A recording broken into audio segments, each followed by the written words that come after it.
If you are watching this Football Friday on the early line, even if you're out there and not watching the early line, you won't hear this comment, but still, you are living through a historic day in college football. Today is the first ever game day of the first ever 12-team college football playoff in the history of the sport. It is the 11th year of the CFP.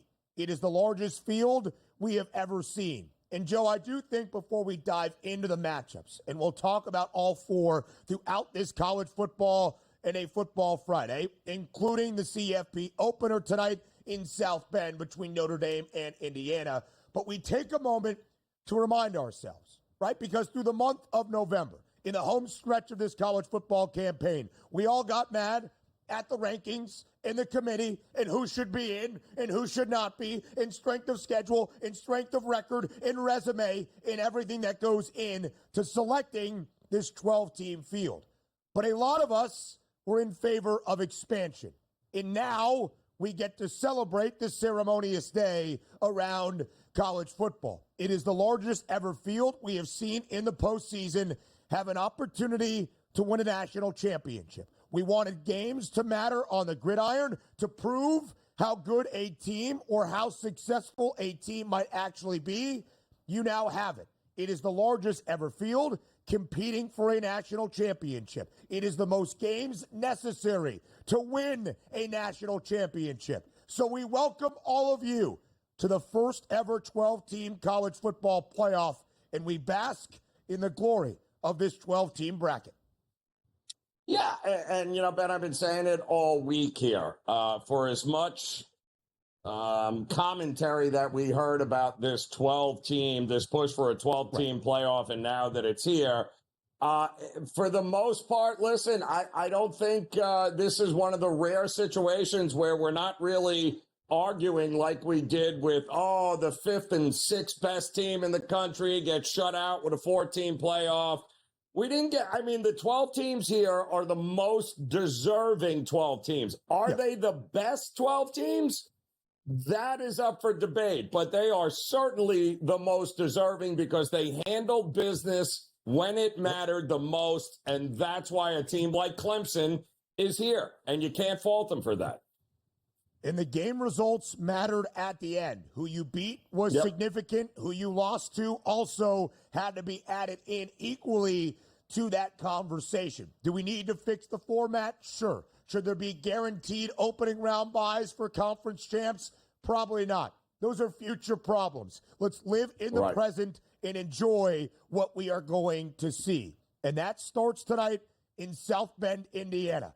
We'll talk about the first game on this Friday night in the college football playoff between the Hoosiers and the Fighting Irish in the in-state showdown in just mere moments. But back to the bracket, because now, like we see come March, you have to paint the path to a semifinal, to a Final Four, to a national championship as well. And here are the corresponding odds. And just quickly again, as we learned yesterday, but frankly, it was expected, Carson Beck more than likely not going to play for Georgia in this college football playoff, dealing with the right elbow UCL injury he suffered in the SEC championship. But let's go back to those prices. The Dogs, after Selection Sunday, after the SEC championship, even winning that conference crown, Joe, were a 5-1 number to win a national title, tied for the third best price. That's where it remains, even with the news of what was expected, that Carson Beck more than likely will not be Georgia's quarterback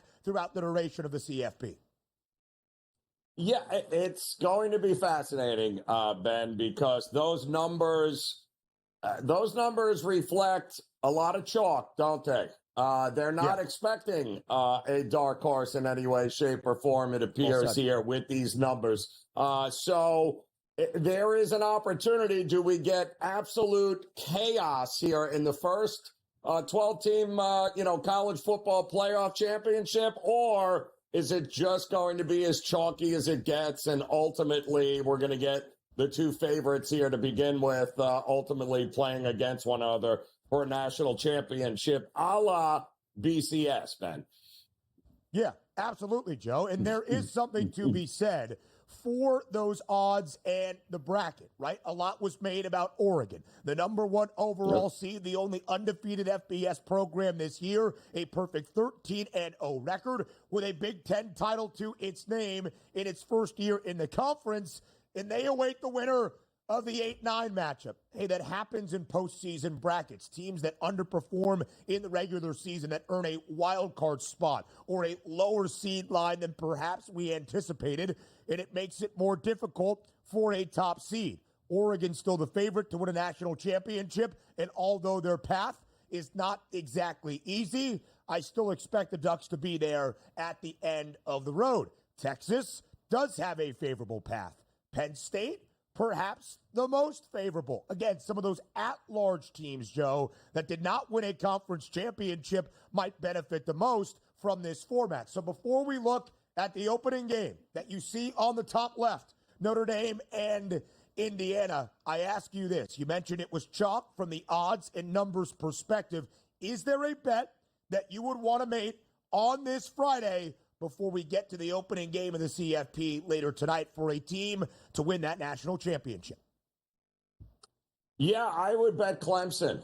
That's what I would do. I would have a few bucks on Clemson with an opportunity here to be able to cash out as we get a little bit closer here, Ben. It's Clemson to me coming in at number 12. How is that path? Terrible. Anybody thinking Texas is just going to roll them, I think you're out of your mind. Arizona State, I mean, kudos, great season, but you're going to tell me Clemson can't beat Arizona State and then play? I think Clemson is the value right now. If you want to place a wager, you don't have to go crazy at that number, Ben, but if they win 2 games, boy, oh boy, you're going to be sitting pretty with that ticket. There is no doubt a 60-1 price on the team that has the most college football playoff experience of this entire field. That would be Dabo and the Tigers in their 7th ever CFP, second most in history, only behind Alabama, with 2 national championships, matching the most in this field. That would be Georgia. At a 60-1 number might present some value, but that would sound like to me, Joe Ranieri, you expect the Tigers to head into Austin tomorrow and give Texas a game. We'll talk about that one in just a little bit. But it does start tonight on what we expect to be a cold and wintry Friday evening in South Bend, Indiana, in a pantheon of this sport, Notre Dame Stadium. Under the watchful gaze of Touchdown Jesus, we will have the first ever on-campus playoff game in the history of college football. Number 7, Notre Dame, seed line. Number 10, Indiana, also seed line. Face off tonight in an in-state showdown to begin the opening round of the CFP. 7.5-point spread, Joe, in favor of the Irish. A total that has remained pretty steady at 51 and a hook. Where do you begin your breakdown for this matchup tonight in South Bend? Yeah, cold. Ben, very, very cold there tonight. And it's going to look it, too. Might be some snow, like you said. I think it's the perfect matchup to kick off the college football playoff with this new era. I'll say this. They have won 6 straight against top 25 teams. That is the longest active streak in college football right now. They should win this game. Whether or not it's easy for them remains to be seen. But I do like the Irish to win this game.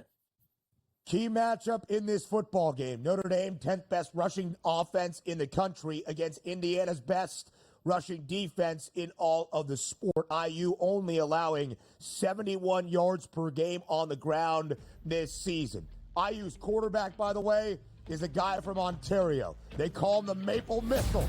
That's Curtis Rourke. He's not scared of no snow. The college football playoff, for the first ever time in a 12-team format, kicks off tonight in snowy South Bend between Notre Dame and Indiana. It's the 7-10 matchup. Our first game of a triple header in the college football playoff tomorrow on a Saturday starts early, noon Eastern time, in a place that is known as Happy Valley State College, Pennsylvania, inside Beaver Stadium. Also expected to be quite chilly in late December. surprise, surprise, on-campus playoff games, a thing of beauty. It's the 6th seed Penn State with an opportunity for its first college football playoff appearance to win some marquee matchups against the 11th seed in the final at-large team into this field. That would be SMU. 8.5-point spread, Joe, in favor of the Nittany Lions at home. Our total stands at 53.5. How do you approach the opening game of 3 tomorrow in the college football playoff? So this is a big number, Ben, and I get it. Happy Valley at 12 noon is better than a whiteout at 8 o'clock at night, Ben. You know this. That's a break for SMU here.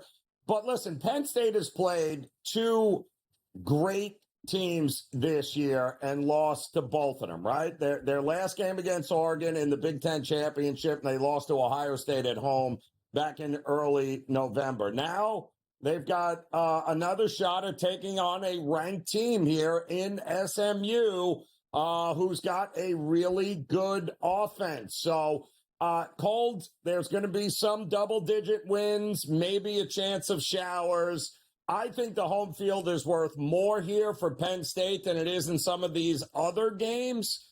But it just feels like exactly what we saw with SMU against Clemson. It just feels like in the second half, SMU is going to have an opportunity to somehow, I don't think they win, but I feel like they're going to somehow make this game appear final score-wise that it was closer than it really was. And that's the only thing that's stopping me from actually laying the 8.5 in here. I think Penn State wins, but I think SMU's offense gives them a shot at the backdoor cover late. Yeah, you know what's really interesting as well, Joe, is where this scenario is finding both of these teams from that spread perspective. Penn State is laying more than a touchdown at home in State College. Penn State, as a favorite under James Franklin, has been downright elite. Since 2022, 33 games as a favorite. The Nittany Lions are 32-1 straight up. They are 23-9-1 against the spread. That's ridiculously profitable. SMU this year twice as an underdog, winning outright in both games over, both featuring at least 61 points. That 53.5 feels as though it is in danger. The Stangs played 7 games this year against FBS teams above 500. In those 7 games, they went over in 6 of 7. Their last 7, outside of the loss to BYU, allowing at least 25 points in those final 6 games to the opposition. In average, Joe, even including BYU's 18 in that early season matchup of 28.3 points per game. So SMU against the better competition has allowed a lot of scoring. And maybe you're thinking Penn State, elite defense across the board. You're correct in that assumption, by the way. But the Nittany Lions offensively have been much better in the final month of this season than any other juncture of the regular season. Over in their last 4. In their final 5 Big Ten games, Joe, averaging better than 38 points per game. In their first 5 Big Ten games, just 24.4 points per game. But a lot of people love the over, and it keeps me a little bit skeptical. I look at Nicholas Singleton, one of the versatile running backs for Penn State, over his receiving yards prop of 34.5 against SMU tomorrow. The Stangs give up a lot of yardage through the air. I think Drew Aller could have a pretty big day, but I'll look at Nicholas Singleton and focus on his receiving yards number. Now, Joe, the second game of our 3 tomorrow in the CFP that I am very excited to break down with you based on what you said earlier as we set the stage for this first ever 12-team field.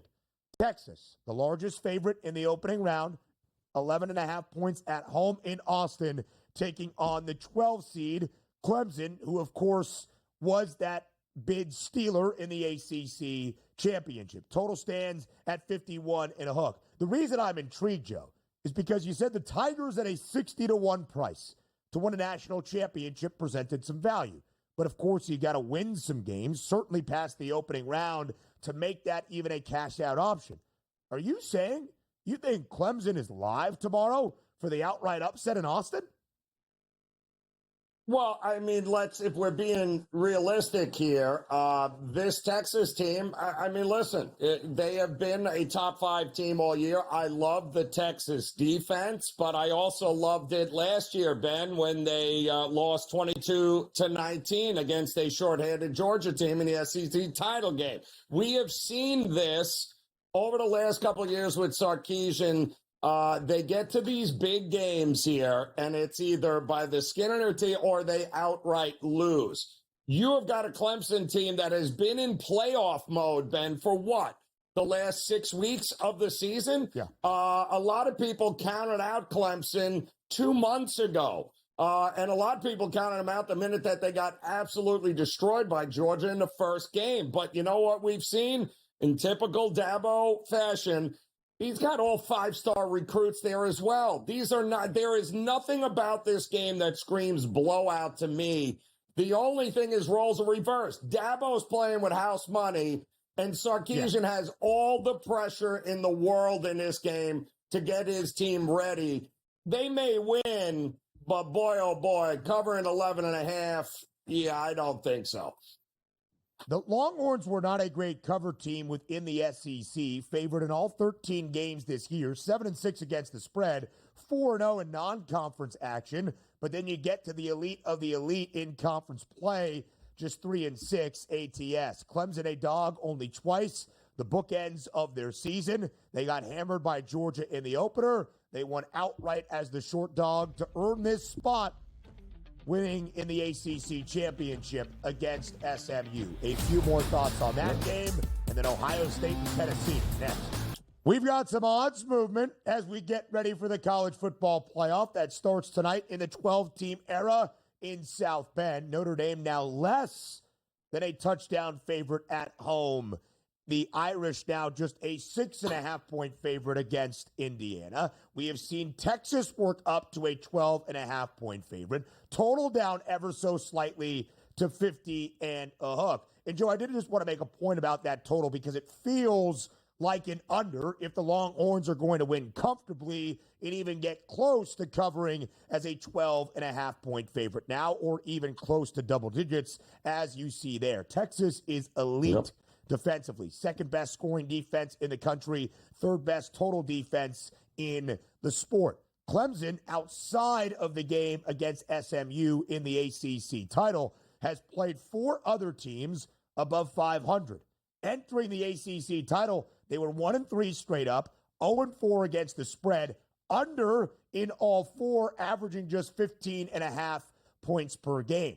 Basically to say the Tigers' offense has struggled against the best of the best, and Texas is so much more sound through the air defensively than SMU was, and the Tigers' rushing attack has been non-existent in their last 3 games against FBS competition. Something to pay attention to tomorrow in the game in Austin, our second of 3 in the triple header.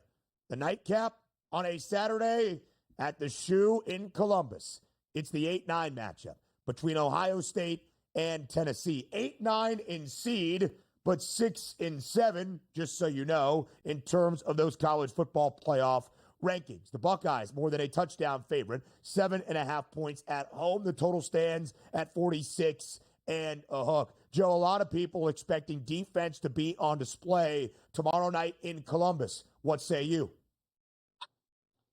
Yes, and listen, Ohio State's defense, very good. Tennessee's defense, highly underrated all year long here, Ben. The other interesting part about Tennessee and Josh Heupel is that as the season has progressed with their freshman quarterback, they have slowed the tempo down a lot. This is not the run and gun of years past that we've seen with Josh Heupel and Tennessee. So I think that is worth keeping in the back of your head. In an extremely cold night in Columbus, weather will not be great for a SEC team to have to go to the Shoe, one of the hardest places to play, and get it done here. So I agree that I would only be looking at the under, but I think if that's the case, if you like the under, then I absolutely like the Tennessee team total under, and I like the Ohio State team total over. because unless Chip Kelly and Ryan Day are drunk again, and they're going to do the same thing that they did against Michigan, where instead of utilizing the best wide receivers in the game, you're going to run the ball for some reason and try to prove that you're tougher in the trenches. I don't think that happens. I think they score and score a lot in this game against Tennessee. And I like their defense, but I think Tennessee's team's total under is not a bad look here. The Buckeyes are the best scoring defense and total defense in college football. Fewer than 11 points per game, just about 241 given up in terms of total offensive yardage to their opponents. Ohio State also solid defending the run. That is going to be the recipe of success for Tennessee if they can attack a Buckeyes defense that, again, good against the run, but in spots this year has been slightly exposed. What do I mean by that? Ohio State only allowing about 98.5 yards per game on the ground, seventh best rushing defense in the sport, one of 8 teams that allows fewer than 100 yards per game. But welcome in Dylan Sampson, who is the SEC's leading rusher, 8th most in the country. He has scored 22 rushing touchdowns this year. So Ohio State allowed the Indiana duo of running backs, that being Tyson Lawton and Justice Ellison, to put up 141 yards combined. Jordan James in the loss against Oregon, $115. Kalel Mullings of Michigan, 32 attempts for 116 yards, so not overly efficient, but a couple of big pops at the end to keep the game out of Ohio State's hands. That's the way I would approach this game. Dylan Sampson, anytime touchdown at minus 145. You're going to lay nearly minus 150 in a game that should be a dead under. Dylan Sampson's numbers throughout the year were like minus 1450. Basically, you're betting on, are the Volunteers going to score? If yes, more than likely it is Dylan Sampson. So many angles to approach the college football playoff. We'll have you covered this weekend on SportsGrid.